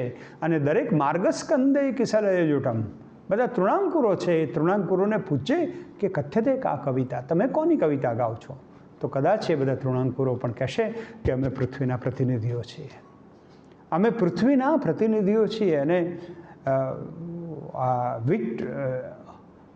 વિટમેને કહ્યું છે, વિટમેનનું એક કાવ્ય છે કે આ ઘાસ એ ઈશ્વરનો હાથ રૂમાલ છે. આ ઘાસ, આ તૃણાંકુરો પણ એ જ કહી ગયા છે કે પ્રકૃતિ પ્રાણદાત્રી. આ નગરની પ્રાણદાત્રી રાજનીતિ નથી, આ નગરની પ્રાણદાત્રી પ્રકૃતિ છે. તો પ્રકૃતિની પૂજા કરીએ, નિસર્ગની પૂજા કરીએ, અને એમ કરીને આપણે ઈશ્વરની આરાધના કરતાં કરતાં આપણા આત્મતત્વને એનો આત્મ સાક્ષાત્કાર કરીએ. આપણા સાથે રહેતા આપણા સાથીદારોને પ્રેમ કરીએ, આપણી સાથે રહેતા વન્યજીવોને પ્રેમ કરીએ, આપણી સાથે રહેતા એક એક જીવને પ્રેમ કરીએ, એક એક જીવને શાંતિ મળે, શાતા મળે. એના માટે આપણે સાથે રહીને આપણા જીવનના ઉત્સવને ઉજવીએ. અને કશુંક એવું થાય તો માફી માગીને હળવા થઈ જઈએ, મિચ્છામી દુક્કડમ કહી દઈએ, ક્ષમા માગી લઈએ. ક્ષમા પણ કેવું એક સરસ હથિયાર છે. તો મિત્રો, આ માધ્યમથી પૃથ્વી તત્વની જે કાચી પાકી સમજણ, કારણ કે પૃથ્વી તત્વના પેટાળમાં તો કેટલું બધું છે, અનંત કાળ સુધી ચાલે એવું. આ બ્રહ્માંડમાં આપણે ગ્રહ ઉપર આવ્યા છીએ, આ ગ્રહના પ્રવાસીઓ છે. જાણે કે આપણે એક ટ્રેનમાં બેઠા છીએ અને આપણે બધા સાથે જઈ રહ્યા છીએ. તો આવો આપણી યાત્રા સુખમય બને એવા પ્રયત્નો કરીએ. અને આપ સૌને આ પર્વાધિરાજ પર્યુષણ ના પર્વ નિમિત્તે તમને આ માધ્યમથી મળવાનું થયું. મારી સૌને શુભકામનાઓ. અને ફરી એકવાર મિચ્છામી દુક્કડમ, ભૂલચૂક થઈ હોય તો માફ કરજો, આપ સૌ વડીલો છો. અને મુંબઈ જૈન યુવક સંઘનો ફરીથી ખૂબ ખૂબ ઋણ સ્વીકાર. આપણે મળતા રહેશું. જય જિનેન્દ્ર. જય જિનેન્દ્ર. વંદન. પર્યુષણ પર્વના 7મા દિવસે આજે આપણે ભાગ્યેશભાઈ ઝા પાસેથી વાત સાંભળી પૃથ્વી તત્વ અને કષાય વિશે. પંચમહાભૂત તત્વો પૈકીનું એક તત્વ પૃથ્વી તત્વ અને મનુષ્યના 4 કષાયો અને કઈ રીતે એને રોકવા એની બાબત એમના વ્યાખ્યાનમાં આપણને જાણવા મળી. મૂળ રૂપે એમનું વ્યાખ્યાન 3 બાબતોને એક સાથે લઈને ચાલતું હતું. એક તરફ સંસ્કૃતના શ્લોક, સાહિત્યની પરિપાટી, બીજી તરફ મનુષ્યના વ્યવહારિક જીવનની કેટલીક બાબતો લઈને કષાયનું કઈ રીતે શમન કરવું, અને ત્રીજી તરફ કેટલાક વિજ્ઞાનની બાબતો, પૃથ્વી તત્વની બાબતો અને પૃથ્વી અને પર્યાવરણનો જે આખો સંબંધ છે અને મનુષ્યના વિકાસ સાથે એ પર્યાવરણ ઉપર શું અસર થઈ છે એની વાત એમણે કરી. તો આ ત્રણેય બાબતો સમાંતર ભૂમિકાએ એમના વ્યાખ્યાનમાંથી આપણને જાણવા મળી છે. આજે તેઓ કહે છે કે દુનિયા આખીમાં કોઈક ને કોઈક જે વૃત્તિઓ છે અને એ વૃત્તિઓ જે સ્પર્ધાની વૃત્તિઓ છે જે આપણને જીવવા નથી દેતી, અને એને કારણે માણસને ખરેખર તો એ વૃત્તિઓમાંથી નિવારણ એને કરવાનું છે. નિવારણ પણ ખરેખર અર્થમાં તો મનુષ્યના હાથમાં જ છે કે માણસે જે તે જે પરિસ્થિતિઓ છે એ પરિસ્થિતિ પ્રત્યે કઈ રીતે રિસ્પોન્ડ કરે છે એનું આખું મહત્ત્વ છે. એ બહુ જ મહત્ત્વની બાબત આપણને જાણવા મળી છે. ભાગ્યેશભાઈ આપણને કહે છે કે આજે પર્યુષણ પર્વ આપણા આંગણામાં જ્યારે આવીને ઊભો છે અને આંગણામાં આવીને ઊભેલા આ પર્યુષણ પર્વને જ્યારે આપણે વધાવવાનો છે ત્યારે આપણે પૃથ્વી સાથે જોડાઈએ કે પૃથ્વી શું છે એ સમજીએ આપણે, જેને આપણે આપણી માતા કહીએ છીએ. હું આ ભૂમિમાંથી જન્મેલો પુત્ર અને મારો અંત પણ જેમાં થવાનો છે, અને ભારતીય સંસ્કૃતિનો તો આ વિશેષ છે જેને આપણે માતા કહીને બોલાવીએ છીએ, અને આપણે રોજ સવારે એને વંદન કરીએ છીએ. અને આ પૃથ્વી જેનું વસ્ત્ર જળ છે અને જે પર્વતેના સ્તન છે, અને એ પૃથ્વી તત્વની એમને વાત કરી છે, જે જ્ઞાનમય છે, બુદ્ધિમય તત્વ છે, એ પૃથ્વી તત્વ ને આપણે કઈ રીતે આજે આપણે વિકાસના નામે એનું કઈ રીતે નિકંદન લાવીએ છીએ. એ નિકંદનની સાથે મનુષ્યના જે 4 કષાયો છે એ મનુષ્યનું કઈ રીતે નિકંદન લાવી રહ્યા છે એ બાબતને તેઓ જોડતા જાય છે અને કહે છે કે પંચમહાભૂત તત્વમાંથી બનેલો આ મનુષ્ય અને બીજી તરફ પૃથ્વીનું આ તત્વ, આ બંનેના સાથે આપણે બહુ ધ્યાન રાખીને ચાલવાનું છે.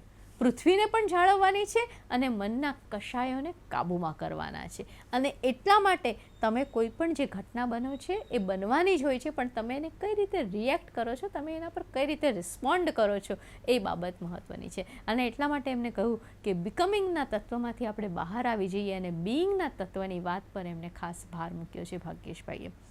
ભાગ્યેશભાઈ આગળ પોતાની વાત પ્રસ્તુત કરતા કહે છે કે માન અંધકારથી કે અજ્ઞાન અંધકાર જે આપણો વિમૂઢ આત્મા છે એ બધા પર કર્મનો એક ભાર છે. અને ખરેખર તો મનુષ્યએ પોતાના ઈગો મેનેજમેન્ટ અને પર્સનલ જેલસી, પ્રોફેશનલ જેલસી, જે એમનો ઈગો છે એ ઈગોને મેનેજ કરવાનો છે અને પ્રોફેશનલ જેલસીને મેનેજ કરવાની છે. પોતાના કલીગ, પોતાની સાથે જે નોકરીમાં છે એ લોકો સાથે એમની પ્રોફેશનલ જેલસી છે એને મેનેજ કરવાનો છે. અને એ મેનેજ કરવા માટે ધર્મ સહાયક તત્વ બને છે. માણસને ખરા અર્થમાં તો ધર્મનો પણ અહંકાર ન હોવો જોઈએ. આ મારો ધર્મ, એનો પણ એક સુપર નેચરલ તત્વ તરીકે તમે એનો સ્વીકાર કરો છો. અને પછી ફરી પાછી મોહના કષાયની વાત કરતાં તેઓ કહે છે કે આ એક વાસ્તવિકતા છે. આ ઘટનાઓ જે તમારી આસપાસ બની રહી છે એ બની રહેલી ઘટનાઓની વાસ્તવિકતાનો સ્વીકાર કરો, અને એ વાસ્તવિકતાના સ્વીકારની સામે તમે નીચા ન નમી જાઓ, તમે એના શરણે ન થાઓ, પરંતુ તમે તમારા જાતને અકબંધ રાખીને એની સામે થતા રહો. એ વાત એમને કહ્યું છે. અને એટલા માટે મૈત્રી તમારા સ્વભાવમાં કેળવો, તમે અહિંસાની વાત કરો, અહિંસાનો સ્વભાવ તમારામાં કેળવો. અને આ જ વાસ્તવિકતાની વચ્ચે તમારે આ અનુપમ લક્ષણોને અનુપમ બાબતોને કેળવવાની છે એ વાત તેઓ કરે છે કે પૃથ્વીમાં દરેક તત્વ રહેલા છે, પ્રવાહિતતા રહેલી છે અને કેટલા યુદ્ધો પણ થયા છે. આ બધાની વચ્ચે આપણે અહિંસાની ઉપાસના કરવા પર તેમને ભાર મૂક્યો છે. સરસ મજાના સંસ્કૃતના શ્લોક પણ આપણને આજે ભાગ્યેશભાઈ પાસેથી સાંભળવા મળ્યા અને કાલિદાસ અને કેટલા એકદમ રમણીય ચિત્રો પણ એમને પૃથ્વીના મૂક્યા કે કેવી સુંદર મજાની પ્રકૃતિ હોય અને સરસ રીતે ખીલી હોય અને કાલિદાસનું વર્ણન આવતું હોય અને એ સાથે તરત જ પાછા એમ કહે કે હા, યાદ રાખજો કે પર્યુષણ એ પાછું પર્યાવરણનું પવિત્રીકરણ પણ છે. પર્યાવરણને તમારે સાથે પવિત્ર કરવાનું છે. એટલે આપણે જે આપણી પૃથ્વીનું ધ્યાન રાખવાનું છે એને એમને ધર્મ સાથે જોડી આપ્યો છે કે જળ અને ચેતન તત્વો પણ ઈશ્વરમય છે અને એ ઈશ્વરમય તત્વો મનુષ્યને સવારે ઉઠીને પ્રશ્ન થવો જોઈએ કે ક્યાં છે એ અત્યારે. એવી સરસ મજાની એને ઊંઘ આવી શકે, ત્યારે જ ઊંઘ આવી શકે જ્યારે એ દરેકમાં ઈશ્વરમય તત્વની અનુભૂતિ કરે. એવા ઈસ્યાવસ્ય ઇદમ સર્વમ, સર્વ બાબતોમાં ઈશ્વર છે. અને એટલા માટે એમને પછી ક્વોન્ટમ ફિઝિક્સની વાત કરતાં આપણને કહ્યું કે ક્વોન્ટમ ફિઝિક્સ તો એમ કહે છે કે બધામાં જ સ્પંદન છે. એટલે કે જે વાઇબ્રેશન છે, કેટલાક વાઇબ્રેશન ફાસ્ટ છે, આપણું જે મનુષ્યના વાઇબ્રેશન છે એ ફાસ્ટ હોય, પણ બાકી જે વસ્તુ છે એના વાઇબ્રેશન સ્લો છે, એટલે સ્પંદન તમને વાર લાગે, પણ બાકી એ છે તો ખરા જ. અને એ જળ ચેતનની વાત કરતાં કહે છે કે આ બધાને જો તમે પ્રેમ કરશો, આ બધા સાથે મૈત્રી ભાવ કેળવી લેશો, તો તમે એક સરસ મજાની નિંદ્રામાં સરી શકશો અને વહેલી સવારે એક અનુપમ સવાર તમને પ્રાપ્ત થશે. અને માણસના મનની જે સ્થિરતાની વાત કરીએ, ઉદાહરણ બહુ સરસ મજાનું હતું કે આપણે જ્યારે ઉપવાસ રાખ્યો હોય અને આપણી ખૂબ ગમતી વસ્તુ આપણે જ્યારે કોઈને પીરસવાની હોય ને, ત્યારે પણ આપણને એના પ્રત્યે આપણું મન ખેંચાવવું ન જોઈએ. એ સાચું તપ છે. એ વાત તેઓ કરે છે. અને કેટલી કવિતાની પંક્તિઓ, ક્યાંક નરસિંહને યાદ કરે, ફરી પાછા ઉમાશંકરને લઈ આવે અને એવી સરસ મજાની કાવ્ય પંક્તિઓ પણ એમના વ્યાખ્યાનમાંથી આપણને અવારનવાર પ્રાપ્ત થતી જાય છે. મૂળ બાબત તો એ છે કે જે વિકાસની સાથે આપણી પ્રગતિ થઈ છે, એ પ્રગતિનું મૂલ્ય આપણે પર્યાવરણના ભોગે ચૂકવ્યું છે. આ પર્યાવરણના ભોગે એક મૂલ્ય ચૂકવ્યું અને બીજી તરફ આપણા મનના જે કસાયો છે એને કારણે આપણે બીજું મૂલ્ય ચૂકવી રહ્યા છીએ. તો આ બંને મૂલ્યોમાંથી આપણે કઈ રીતે બચી શકીએ, કઈ રીતે એનું નિયંત્રણ લાવી શકીએ, એ વાત કરી છે. અને એટલા માટે મનને વાળવાની વાત કરે છે. ઋષિના કેટલા બધા ઉદાહરણો તેમને આપણને આપ્યા અને ખરેખર તો આખી કલ્યાણમય ભૂમિકા આપણે હવે સર્જવાની છે. એ વાત સતત ભાગ્યેશભાઈની વાતમાં આવે છે. અને પછી કહે છે કે આ સૌંદર્યમય પૃથ્વી છે અને કાલિદાસની શકુંતલાની જ્યારે વિદાય થાય છે અને શકુંતલાની જ્યારે વિદાય થાય છે ત્યારે શકુંતલા કઈ રીતે પર્ણને વનસ્પતિઓને, જાણે વનસ્પતિ પણ એની સખી બની જાય અને વનસ્પતિને જે રીતે સખી બનીને સ્વીકાર કરે એ રીતે આપણે આ સ્વીકાર કરવો જોઈએ. અને જ્યારે આપણે આ રીતે સ્વીકાર કરશું મૈત્રી ભાવથી, સખ્ય ભાવથી, ત્યારે આપણે એનું નિકંદન નહીં લાવીએ. એટલે જે ભાગ્યેશભાઈની વાતને છે ને આપણે થોડીક ગહનતાપૂર્વક સમજીએ ને તો આપણને ખ્યાલ આવશે કે પ્રકૃતિના સૌંદર્યની વાત કરતાં કરતાં એની ચેતનાને આપણામાં આરોપતા જતાં એમને આપણા ભાવોને શુદ્ધ કરવાની વાત કરી અને સરસ રીતે એ વાત તેઓ રજૂ કરતા જાય છે. એટલે કે એક તરફ ભક્તિની વાત કરતા જાય, પ્રકૃતિની વાત કરતા જાય, પછી પાછું મનને લાવે અને ફરી પાછું અચાનક સાયન્સને લાવે અને સાયન્સની વાત કરતા હોઈએ ત્યાં આપણે અચાનક ધર્મની તત્વની વાત લાવીને મૂકી દે. અને વેદ ઉપનિષદનો એમનો જે ગહન અભ્યાસ છે એને કારણે પણ આપણને સરસ મજાના ઉદાહરણો અને એની પણ સમજ સાથે તુલના રૂપે મળતી રહે છે. મનુષ્ય માત્ર, ભાગ્યેશભાઈ આગળ કહે છે કે મનુષ્ય માત્રની અંદર ઈશ્વરનો અંશ છે અને જગતનો દરેક મનુષ્ય એ ખરા અર્થમાં તો ઈશ્વરનો જ અંશ છે. અને એને આપણે મારી નાખવાની હિંમત કઈ રીતે કરી શકીએ? આપણે યાદ રાખવાનું છે કે મનુષ્ય કોઈને જીવન આપી શકતો નથી અને મનુષ્ય કોઈનું જીવન લઈ શકતો નથી. આ પૃથ્વી આપણને પોષણ આપ્યું છે, આ પૃથ્વી આપણી માતા છે અને એને આપણને આ સર્વસ્વ આપ્યું છે. ઉર્ધ્વ ગતિ તરફ આપણે આગળ વધવાનું છે અને માણસે સેવા, અહિંસા, જીવદયાનું કામ કરવાનું છે. મારવાનું કામ નથી કરવાનું. જેને તમને જન્મ આપ્યો છે એમને તમને જીવન દેતા શીખવાડ્યું, તો જેને જીવન દેતા શીખવાડ્યું એને પાસેથી આપણે મારવાનું તો શીખ્યા નથી, તો પછી મારવાનું આપણે શીખ્યા ક્યાંથી? અને એ આપણે નથી કરવાનું. અને એટલા માટે મનને કાબૂમાં રાખવાની એ વાત કરે છે. બે સરસ મજાના વાતાવરણની વાત પણ ભાગ્યેશભાઈ કરે છે કે એક આપણું અંદરનું વાતાવરણ છે ને એક બહારનું વાતાવરણ છે. ને એની સાથે પાછું વૃક્ષ વાવવાની, વૃક્ષ બચાવવાની, પર્યાવરણની રક્ષા, નદી પર્વતની રક્ષાની વાત કરતાં કહે છે કે આ બાહ્ય, આંતરિક આપણું અન્ય મનુષ્ય સાથેનું વર્તન, આપણું સમાજ સાથેનું વર્તન, આપણું બ્રહ્માંડ સાથેનું વર્તન, એને પણ આપણે સમજવાનું છે, એના વિશે પણ આપણે ધ્યાન આપવાનું છે. અને એ સાથે ક્રોધ, માન, માયા, લોભ એ બધા તત્વોને નાબૂદ કરતાં કરતાં પ્રેમ તત્વને વધારવાનું છે. સખ્ય ભાવ, મિત્ર ભાવ, પ્રેમ ભાવ સમગ્ર વિશ્વમાં વર્તે એ જરૂરી છે. અને એટલા માટેના 3 મહત્ત્વના સાધનોની એમને વાત કરી છે. વ્યાખ્યાનના અંત ભાગમાં આ 3 સાધનોની વાત આવે છે કે 3 બાબતો મહત્ત્વની છે. એક, મનુષ્યનો વર્તાવ, એનો એટીટ્યૂડ જે છે તે. બીજું, મિચ્છામી દુક્કડમનો ભાવ. અને ત્રીજી બાબત છે પ્રેમ. કામ અને વાસનાથી ભરેલો પ્રેમ નહીં, આધ્યાત્મિક પ્રેમ. એ તો મનુષ્યની મર્યાદા છે જે કામ વાસનામાં પ્રેમ જોઈએ છે. આ આધ્યાત્મિક પ્રેમ અને આ 3 બાબતો જે છે એ મહત્ત્વની છે. 3 બાબતો જે એકવાર આવી જશે તો પ્રકૃતિ, પર્યાવરણ અને માનવીય વર્તન ત્રણેતર અદ્ભુત થઈ જશે. અને પછી જે અદ્ભુત થઈ જશે ત્યાં કશાયને કોઈ જગ્યા જ નહીં રહે. એક આવી સરસ વાત આજે પર્યુષણ પર્વના આ દિવસો દરમિયાન આપણી સાથે ભાગ્યેશભાઈએ કરી.